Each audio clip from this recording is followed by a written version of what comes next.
बिस्मिल्लाहिर्रहमानिर्रहीम। अस्सलाम वालेकुम। आई एम हिल मोचोवाली। I am from Karachi, Pakistan.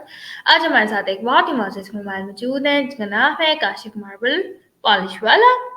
चलो दाखिल अपने मेहमान को वेलकम कहते हैं, उनसे उनके बारे में जानते हैं, उनकी लाइफ जर्नी जानते हैं और भी बहुत कुछ जानते हैं और उनसे कुछ नया लर्न करने की कोशिश करते हैं। So welcome sir. अस्सलाम वालेकुम, कैसे हैं आप?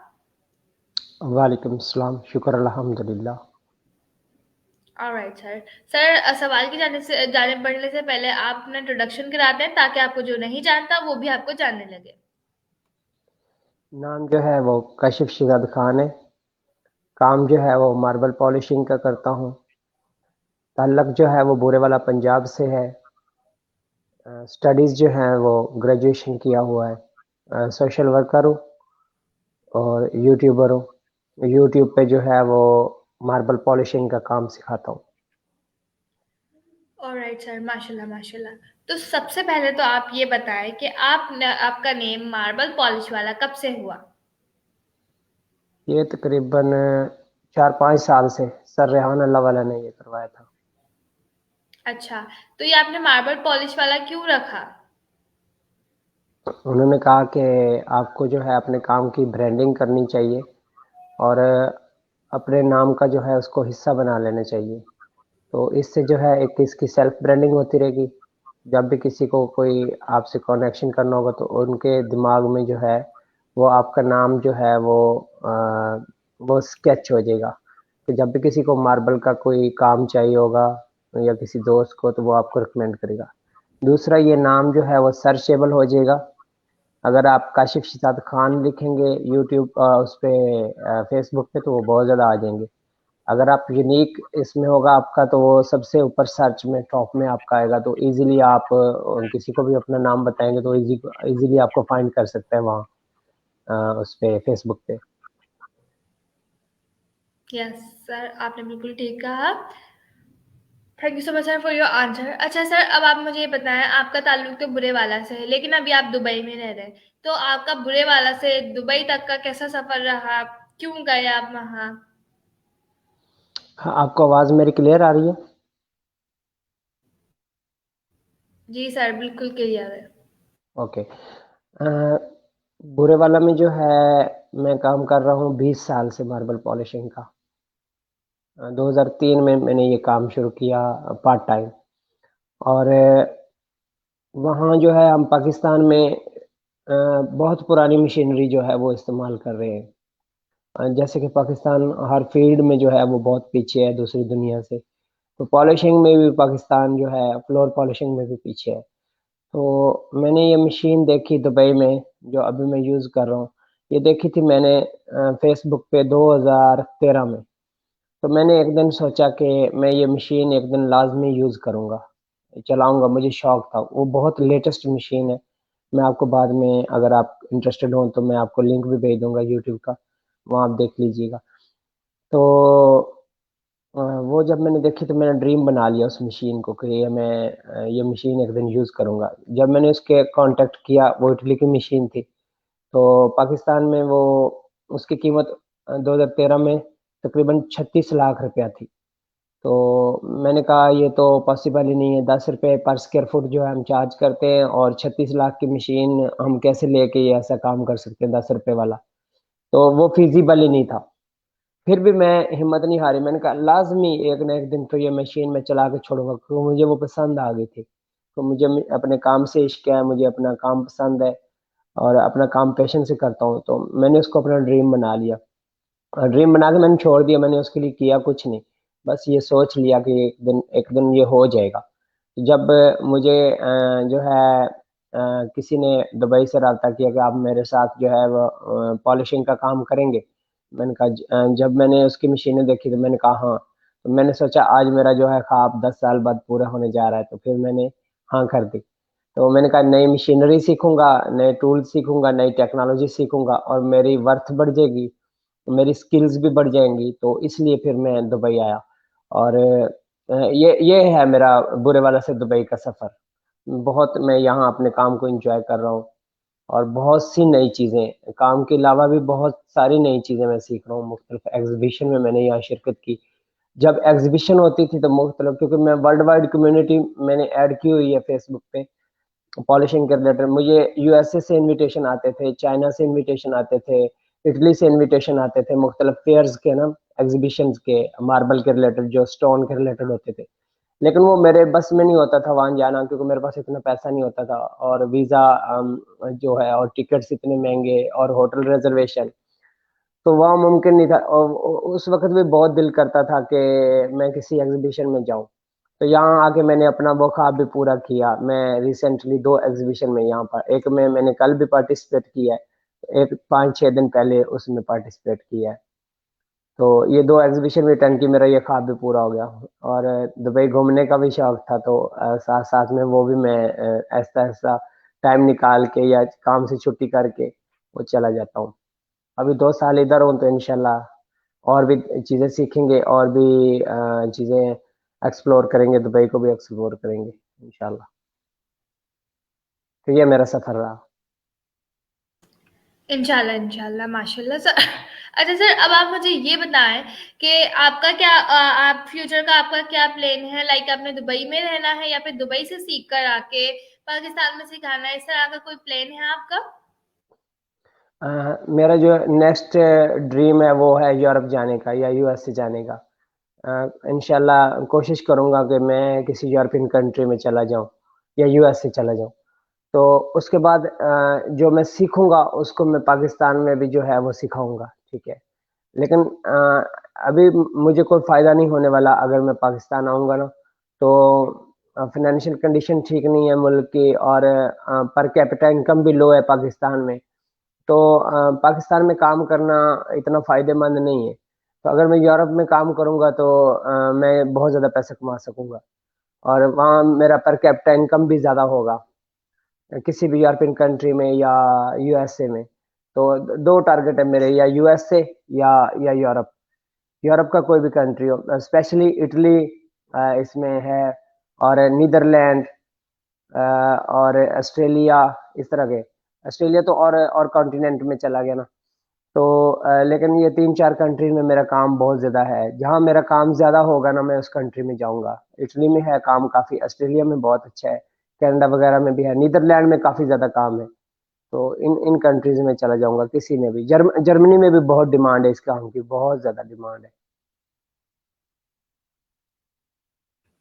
ऑलराइट सर, माशाल्लाह, माशाल्लाह। अच्छा सर, अब आपने जैसे बताया आप जैसे बहुत कुछ लर्न भी कर रहे हैं मार्बल के अलावा दुबई में, तो आप हमसे कोई ऐसा एक्सपीरियंस शेयर करें जिससे हमें लर्न करने को मिले, आपने वहाँ से लर्न किया हो, जो आप हमारे व्यूअर्स को बताना चाहते हो, जिससे हमें कुछ सीखने को मिले? ज़्यादा तो मेरा मार्बल्स और उसके टूल्स जो हैं, डायमंड टूल्स, उसके मुतल्लिक ही था। मैंने अपनी फ़ील्ड के मुतल्लिक ही जो है वो चीज़ें सीखी।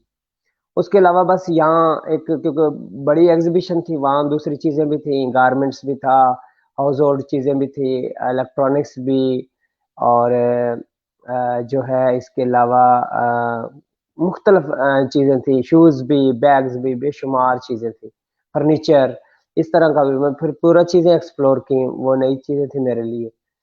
तो अपने काम के मुतल्लिक मैंने ज़्यादा सीखा।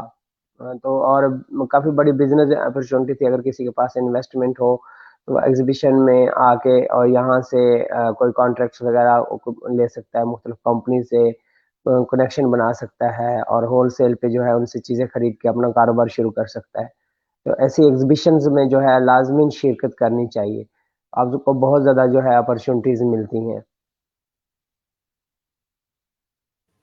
ओके सर, माशाल्लाह। अच्छा सर, अब आपने जैसे बताया आप काम में से टाइम निकाल कर दुबई भी घूमते हैं, तो हमें कोई दुबई का कोई एक्सपीरियंस शेयर करें अपना? अ, मैं उधर गया था, इधर मरीना बीच में, ठीक है। वहाँ जो है मैं स्विमिंग की मैंने फर्स्ट टाइम, कभी मैं मुझे स्विमिंग करनी नहीं आती। बस इस तरह टूरिस्ट अट्रैक्शंस हैं। बस ये फ़िलवक़्त तो यही देखिए, नेक्स्ट मैं प्लान कर रहा हूँ। मैं एक कॉल मुझे आ रही है, मैं थोड़ा पिक कर लूँ?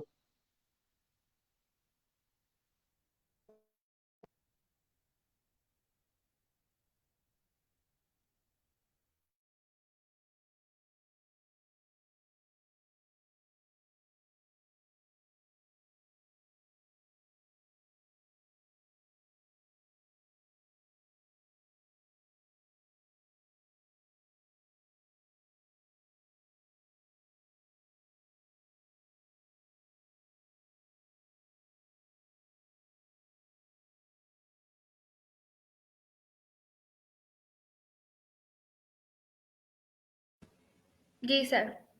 अपना आपका हाँ, माइक। सॉरी, मैं कॉल बार-बार मैं काट रहा था, फिर भी कॉल आ रही थी। एक दोस्त को बुखार है, उसको दवाई लेके देनी है। ओके, तो हम कहाँ, हाँ, बस फिलवक़्त मैंने मरीना देखा। नेक्स्ट मैं दुबई ग्लोबल विलेज जो है वो देखना चाहता हूँ, फिर जुमेरा और फिर बुर्ज खलीफा, फिर बुर्जुल अरब, और इस तरह इनका एक हिस्टोरिक फोर्ट्स भी हैं, वो भी देखना है, और हिस्टोरिक विलेज भी है दुबई का।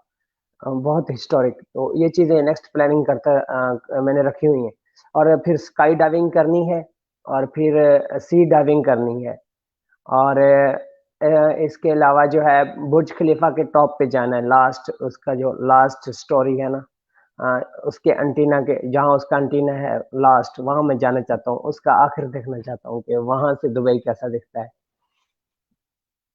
तो बस ये शौक है। So amazing sir. अच्छा सर, अब आप मुझे ये बताएं कि आप जैसे कि आपका पॉलिश में किस तरह से कब से इंटरेस्ट आया, लाइक आप कब से काम कर रहे हैं इसमें?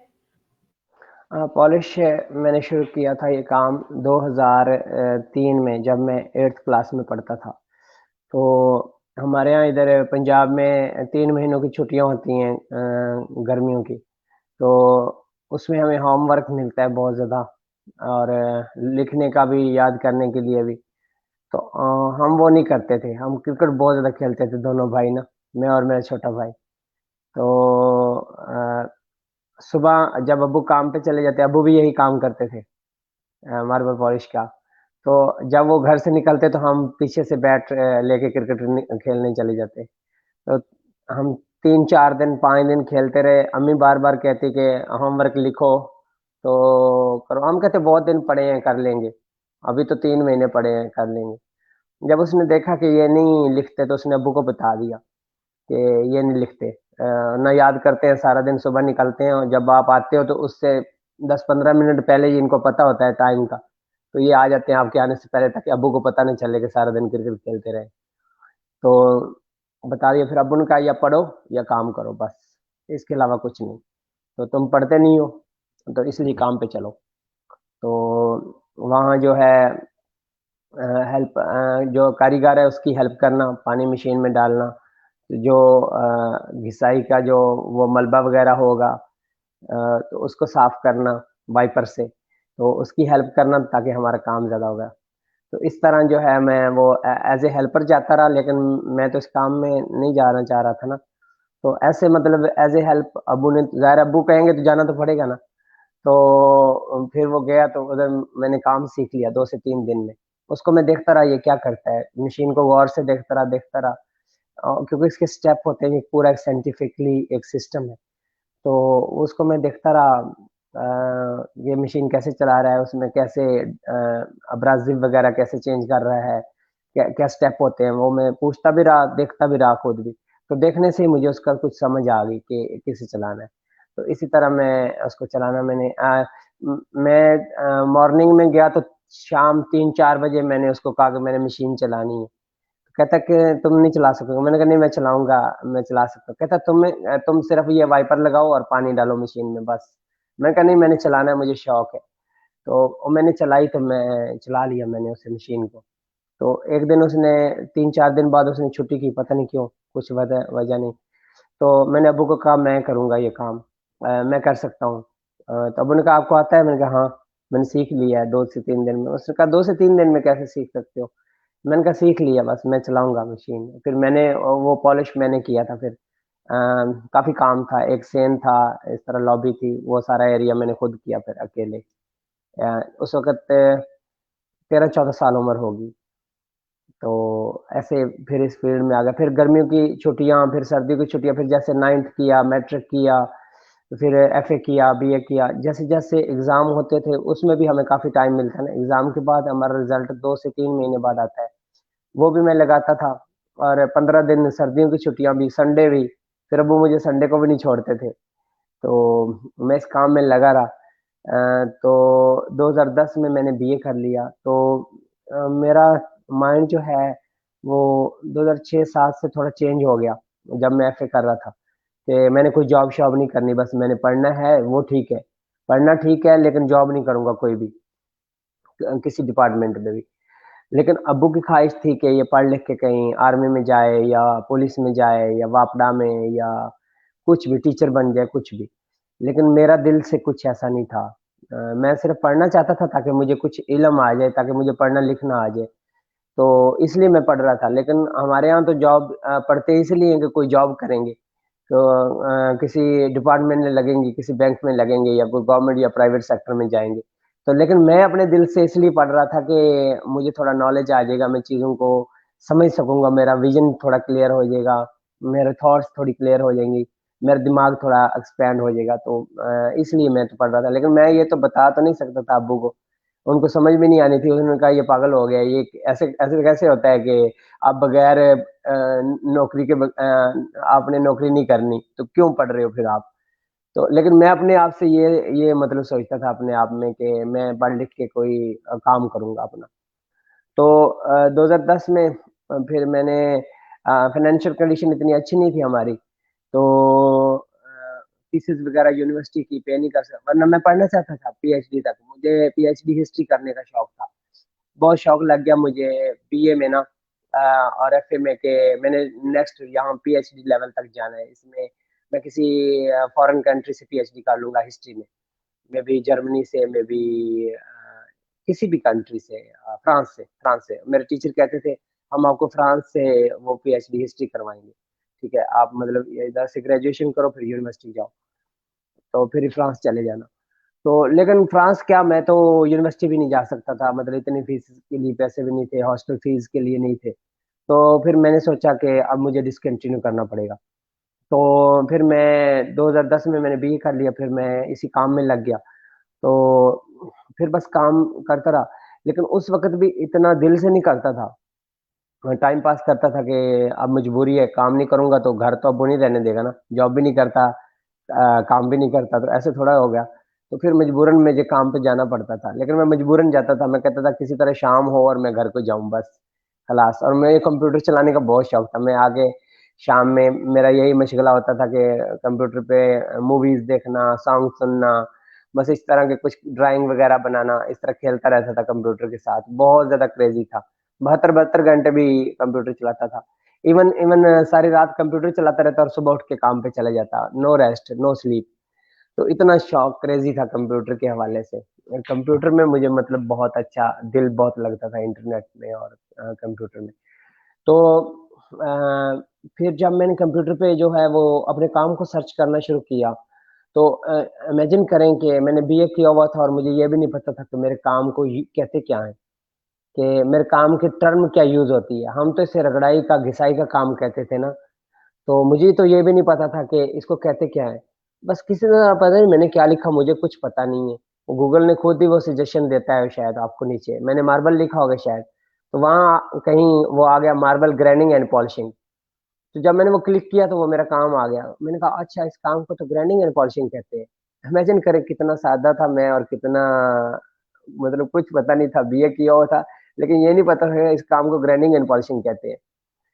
तो फिर वो उसमें तस्वीरें निकली तो वो मेरे दिल को बहुत अच्छी लगी। जब मैंने काम को वीडियोज़ की शक्ल में देखा कि वही काम गोरे कर रहे हैं, वही काम जो है लड़कियाँ कर रही हैं, गोरियाँ कर रही हैं और वो मुझे अच्छा लगना शुरू हो गया वो काम। मुझे उससे मतलब इश्क होना शुरू हो गया, मुझे अपना काम पसंद आना।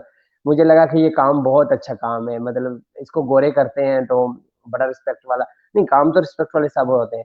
मतलब अच्छा लगना शुरू हो गया कि अच्छा और भी लोग यही काम कर रहे हैं, गोरे करते हैं, क्योंकि हम गोरों से बहुत ज़्यादा मुतासिर होते हैं। जब मैंने देखा कि वो करते हैं तो मुझे भी अच्छा लगना शुरू हो गया। मैंने कहा ये ठीक है, गुड।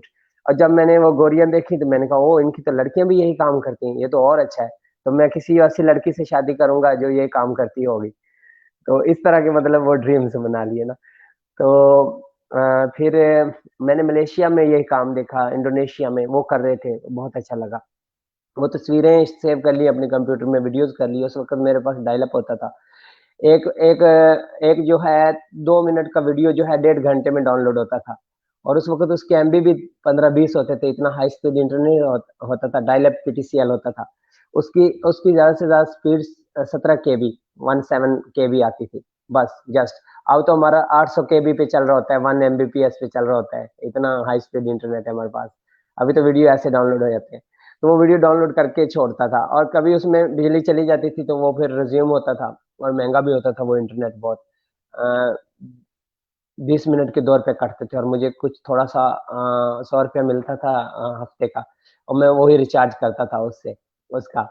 ₹100 का कार्ड लेता था और इंटरनेट यूज़ करने के लिए, वो मुझे हफ्ते का खर्चा मिलता था जो मैं एक ही दिन में खत्म इंटरनेट पे कर देता था। तो लोड शेडिंग बहुत थी पाकिस्तान में, तो इसलिए वो फिर भी वीडियो छोड़ता नहीं था। 4 बार भी जा रही है, 5 बार भी बिजली जा रही है, तो वो फिर रिज़्यूम हो रहा है, फिर पैसे कट रहे हैं, नो प्रॉब्लम, करके छोड़ना है। जब पीछे पड़ गया ना, तो डाउनलोड तो करके छोड़ना है।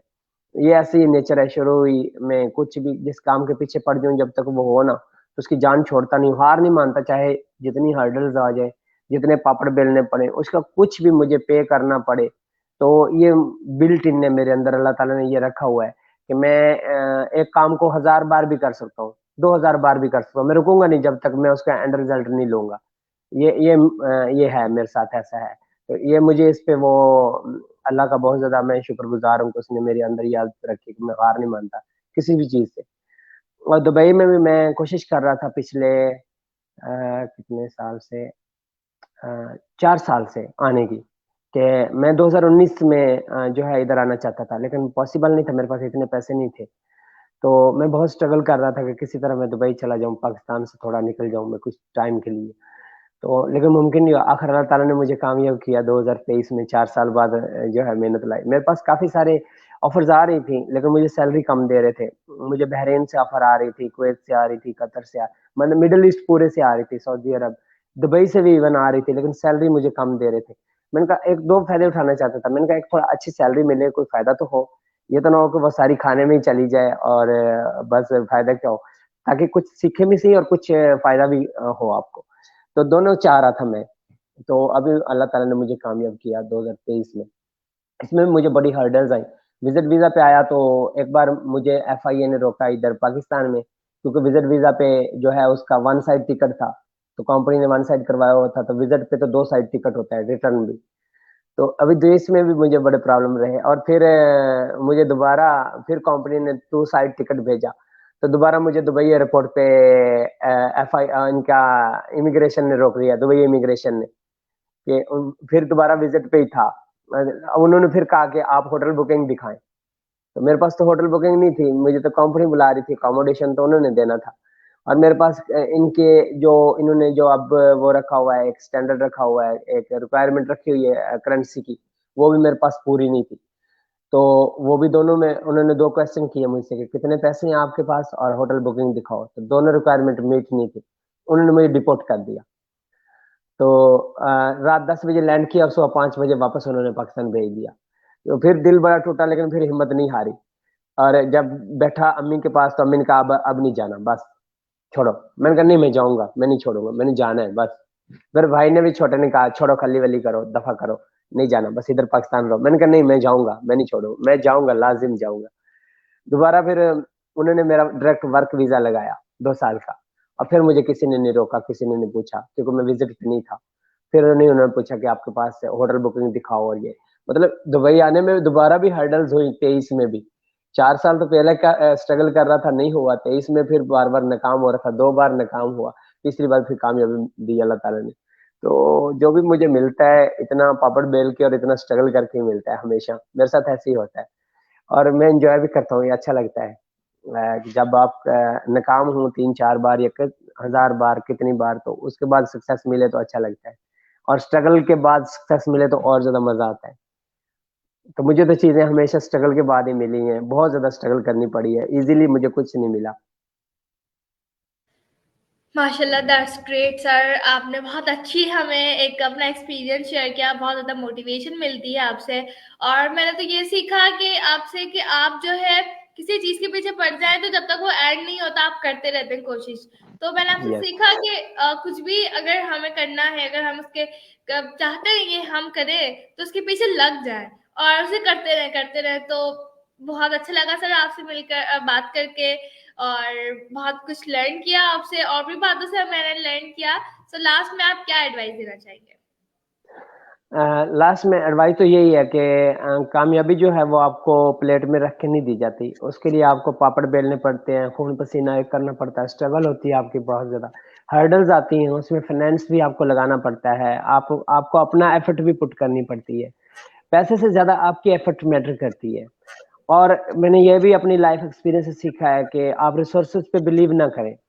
आप बस ड्रीम सोचें, सोच के उनको छोड़ दें बस अल्लाह पे, ठीक है? अल्लाह से माँगे, तो वो आपको अता करेगा लाज़िम इंशाअल्लाह। और वो रिसोर्सेज़ अल्लाह के लिए कुछ नहीं होते, वो आपके लिए मैटर करते हैं कि पैसा नहीं है, ये चीज़ नहीं है, तो ये मैं कैसे करूँगा? ये मैटर नहीं रखती चीज़ें कि ये मैं कैसे करूँगा, इसके लिए 2 करोड़ चाहिए, 4 करोड़ चाहिए। बस ख्वाब सोचो और उनके लिए थोड़ा मेहनत करो, बस उसके लिए दुआ करो और फिर अल्लाह के हवाले कर दो उसको बस। तो वो हो जाता है, मेरा तो ऐसे हो जाता है। जो भी सोचता हूँ तो जो ख्वाब सोचता हूँ वो पूरे हो जाते हैं। कभी 10 साल में, कभी 5 साल में, कभी 4 में, कभी 15 में भी। तो छोटे-छोटे ख्वाब भी मेरे कभी-कभी 2-2 3-3 साल ले जाते हैं, छोटे-छोटे ख्वाब इवन। वो इमेजिन करें काफ़ी सारी लंबी लिस्ट है। तो जो सोचा मैंने वो पाया लाज़िम, लाज़िम ऐसा हुआ। लाज़मीन अचीव किया। तो ये 2 मैसेज हैं कि जब तक आप खून पसीना नहीं बहाएँगे किसी काम के पीछे, हर्डल्स आएँगी, मुश्किलात आएँगी, जो भी आप करना चाहते हैं, बहुत मुश्किलात आएँगी, लेकिन मंज़िल लाज़िम मिलेगी। लेकिन उसको मिलती है जो चिमटा रहे, जो लगा रहे, ठीक है? और दूसरा ख्वाब सोचें, बड़े सोचें और उनको सोच के छोड़ दें। ये कभी ना कहें कि ये मैं नहीं कर सकता, ये कभी ना कहें कि ये चीज़ तो मैं नहीं पा सकता, नो। आप हर चीज़ हासिल कर सकते हैं, बस बिलीव सिस्टम आपका स्ट्रॉन्ग होना चाहिए। जज़ाकल्लाह सर फॉर योर एडवाइस। आपने इतनी अच्छी advice the, thank you so much. और आपने अपने कीमती वक्त से हमें वक्त दिया। सो अपने लाइफ शो का इख्तिताम चाहूंगी इसी पैगाम के साथ कि पाकिस्तान दिन दुगनी और रात चौगनी तरक्की करे। Thanks for everyone for watching and listening. Thank you so much sir. अल्लाह हाफ़िज़। अल्लाह हाफिज।